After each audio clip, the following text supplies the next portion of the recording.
and my topic is cleanliness is next to godliness.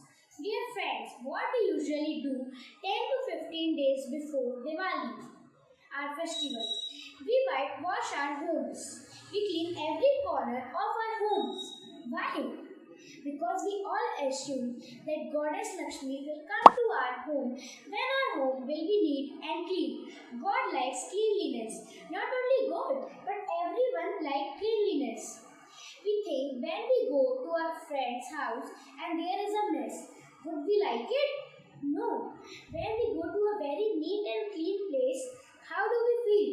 We feel very comfortable and we are happy there. When anyone comes to our home, we make our home very tidy. Why? Because it is our thinking that guests feel comfortable in our home.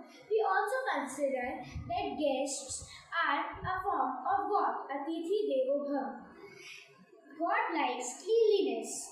That is why for the guests, we clean our house. One most important thing about cleanliness is that it keeps us away from diseases. No bacteria, no germs multiply if we keep ourselves clean.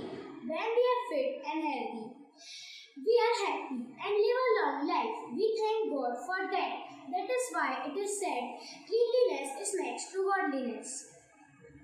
As we all know that nowadays Corona is very powerful virus. We have to keep our hands clean. As long as we keep ourselves clean, we are away from diseases.